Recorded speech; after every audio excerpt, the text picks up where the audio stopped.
Bonjour à tous, je suis Aurélie Blonde et je suis ravie de vous accompagner sur cette nouvelle série de Préfonds le podcast, un rendez-vous destiné aux agents de la fonction publique qui vous permettra de répondre à toutes les questions que vous vous posez. Épargne, retraite ou prévoyance, Préfonds le podcast au plus près de vos préoccupations.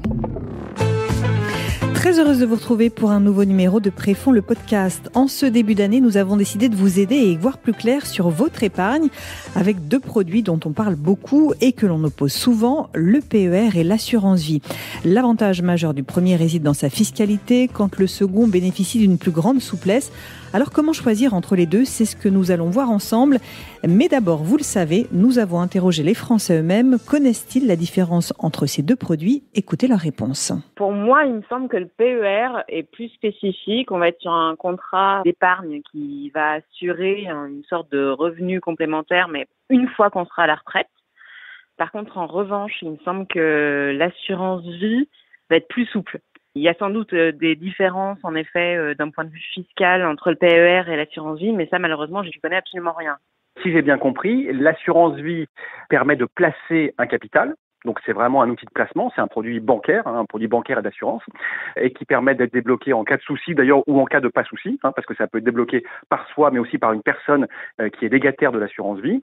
Alors que le plan épargne retraite, si j'ai bien compris, c'est une économie qu'on fait pour compléter la retraite le jour où on arrêtera de travailler. Je pense que l'assurance vie, on place comme on veut, on est un petit peu plus libre de faire ce qu'on veut avec l'argent, hormis les retraits avant certaines dates. Et pour la retraite, je pense que c'est un placement, mais peut-être un peu moins libre parce qu'on attend la retraite. J'imagine que c'est ça, et puis on sort avec une rente, on fait pas ce qu'on veut avec l'argent. Enfin, l'idée c'est que ce soit pour la retraite, remarquez. Pas la moindre idée. Assurance vie, j'en ai souvent entendu parler, notamment de la part de mon banquier. Je m'y suis jamais réellement intéressé. Je crois savoir que c'est plutôt intéressant en termes de rendement. J'ai beaucoup de mal à me projeter sur tous ces dispositifs. Je suis vraiment nul, mais... A priori, le plan épargne retraite, le PER, on ne peut le liquider que quand on atteint la retraite. Sauf cas, si je me souviens bien, j'avais lu dans la presse quand c'était passé, sauf cas exceptionnel. Alors que l'assurance vie, pour prendre mon cas, moi j'ai une assurance vie mais j'ai pas de PER.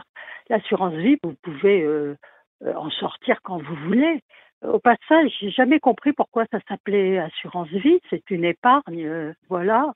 Et on en parle avec Christian Carrega, le directeur général de Préfonds. Bonjour Christian. Bonjour. Quelques chiffres d'abord. 1900 milliards d'euros, c'est l'encours total de l'assurance vie.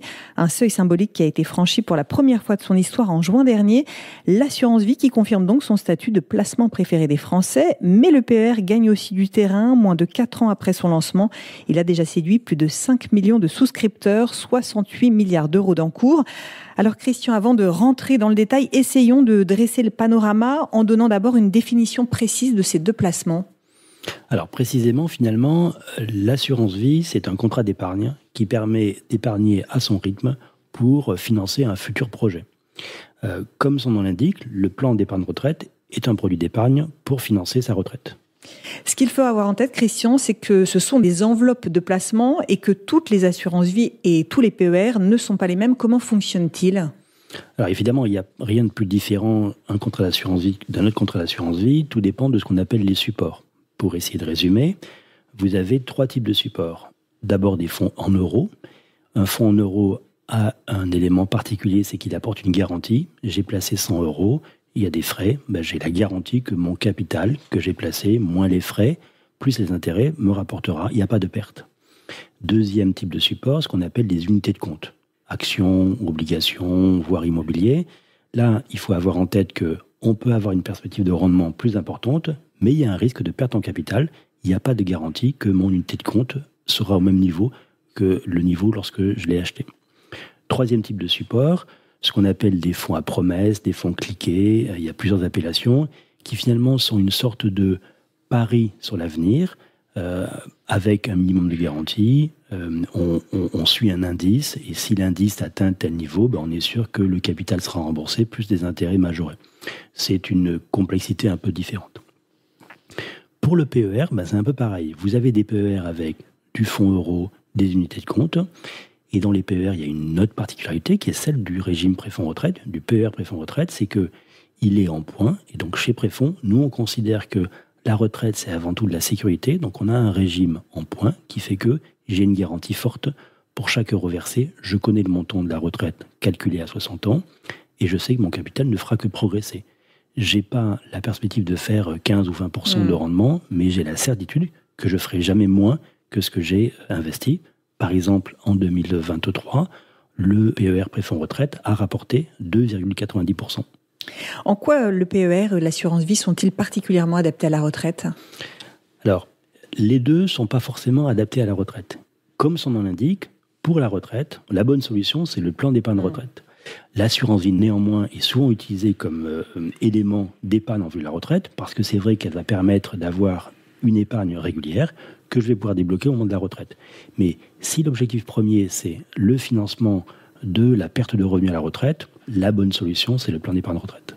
On oppose justement souvent les deux. Est-ce qu'il faut choisir entre les deux ou peut-être jouer la complémentarité ? Alors, effectivement, ce n'est pas forcément une bonne idée d'opposer, ça dépend de l'objectif. Encore une fois, si j'ai besoin d'épargner, sans vraiment savoir pour quelles raisons, je fais presque une épargne de précaution, avec un horizon de placement de quelques années, l'assurance vie est une bonne solution. Je vais pouvoir débloquer mon argent, l'épargne accumulée pour financer les études de mes enfants, éventuellement faire un apport pour ma résidence principale, acheter une voiture dans quelques années, voire en fait utiliser cet argent capitalisé au moment de la retraite. J'ai une certaine souplesse dans mon horizon. Quand j'épargne en disant je veux mettre de l'argent de côté, un peu comme la fourmi qui met de l'argent de côté régulièrement en vue de la retraite, là le PER c'est une sorte d'épargne de précaution obligatoire. Je sais que je ne pourrais pas débloquer cet argent pour un voyage ou quelque chose comme ça. C'est vraiment une épargne qui est fléchée en vue de la retraite. Alors Christian, je vous propose de prendre quelques exemples.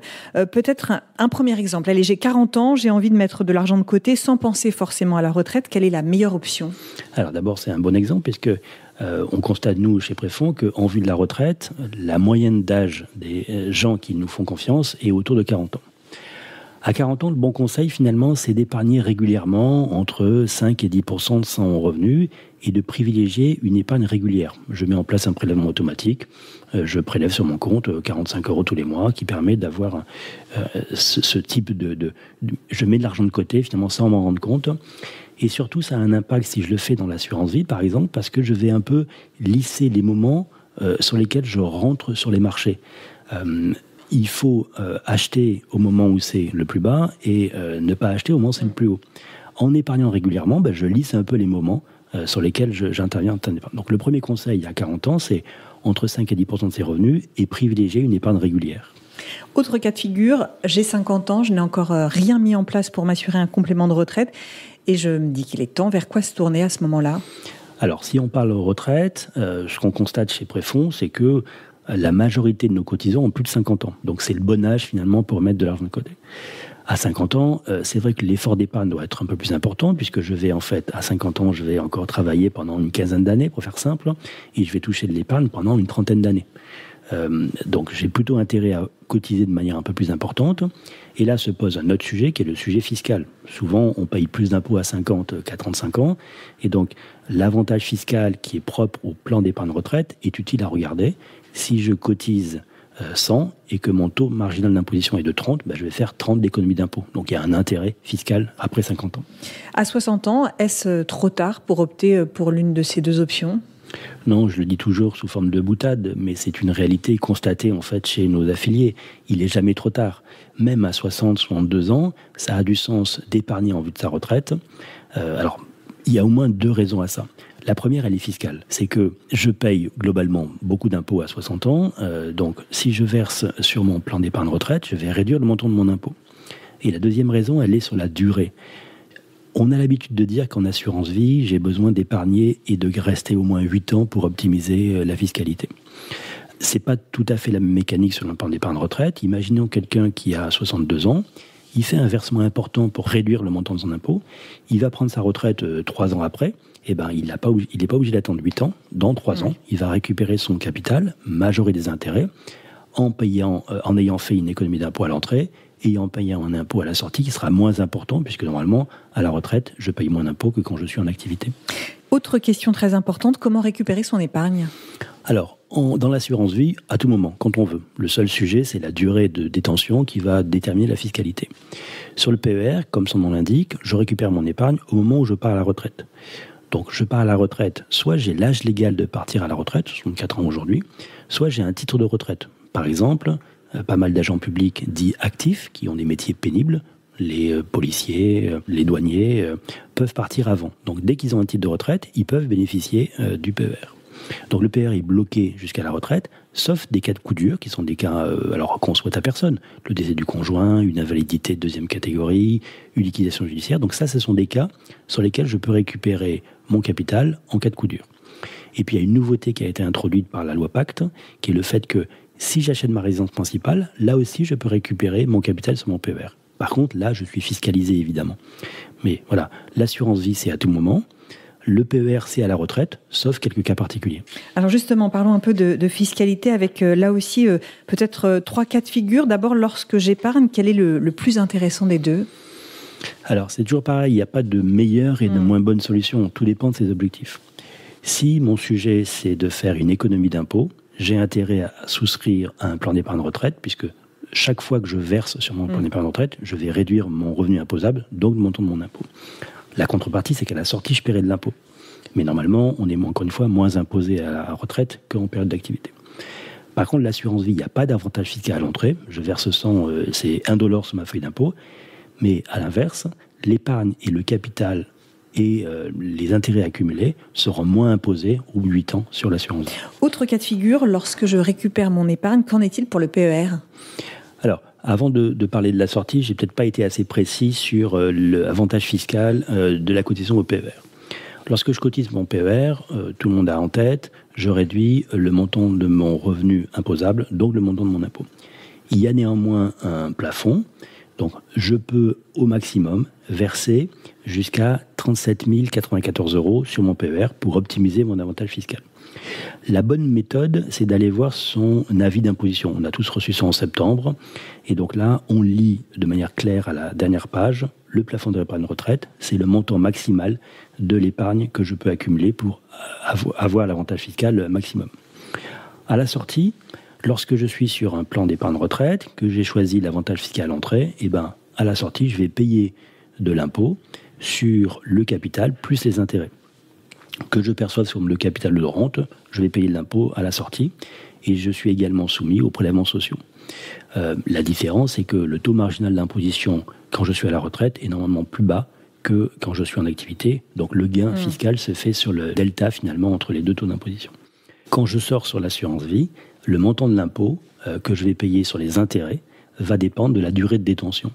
Donc si je garde mon contrat d'assurance vie plus de 8 ans, c'est là que j'ai un impôt qui est le moins important sur les plus-values. Et puis il y a un abattement, si je suis célibataire, l'abattement est de 4 600 €.